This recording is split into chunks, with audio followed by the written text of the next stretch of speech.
আব্বুর পকেট থেকে না জানিয়ে টাকা নিলে গুনাহ হবে কিনা।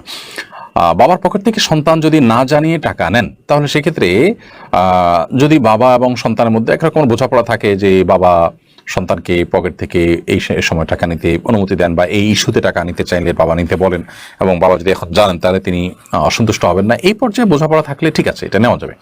কিন্তু সেরকম যদি না হয় বরং আপনি এটা লুকোচুরি করে নিচ্ছেন, লুকিয়ে নিচ্ছেন, বাবা টের পেলে সেটা অসন্তুষ্ট হবেন, তিনি রাগ করবেন, নিষেধ করবেন, তিনি অনুমতি দিবেন না, তাহলে সেক্ষেত্রে সেটা অবশ্যই নাজায়েজ হবে, গুনাহ হবে।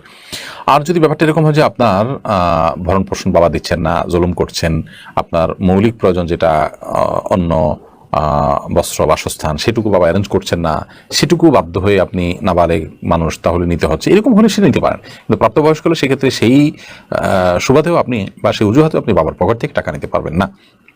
আখতারুল ইসলাম আব্দুল্লাহ লিখেছেন, বয়স না মেলার কারণে অন্যের সার্টিফিকেট দিয়ে গার্মেন্টসে চাকরি নেওয়া কি বৈধ হবে? বয়স না মেলার কারণে আরেকজনের সার্টিফিকেট দিয়ে আপনি চাকরি নিয়েছেন, সেটা অবশ্যই অবৈধ হবে এবং অবশ্যই গুনাহ হবে। কারণ আপনি অন্যের যে সার্টিফিকেট আছে সেটা ব্যবহার করে প্রতারিত করেছেন, কর্তৃপক্ষের কাছে প্রকৃত সত্য আপনি লুকিয়েছেন, তো মিথ্যা কথা বলেছেন। যদিও চাকরি হয়ে যাওয়ার পরে আপনি হালাল উপার্জন যদি করেন, আপনার পরিশ্রমের বিনিময়ে পারিশ্রমিক গ্রহণ করেন, সেটি আপনার জন্য হারাম হবে না। বাট আপনার এই কাজটা অবশ্যই গর্হিত কাজ হয়েছে, এর জন্য আল্লাহ তাআলার কাছে আপনার তবে নাসুহা করা উচিত এবং কায় মনোভাবকে তওবা করা উচিত এবং এ ধরনের গর্হিত কাজ যেন আর জীবনে কখনো না হয় সে মর্মে সংকল্প করা উচিত।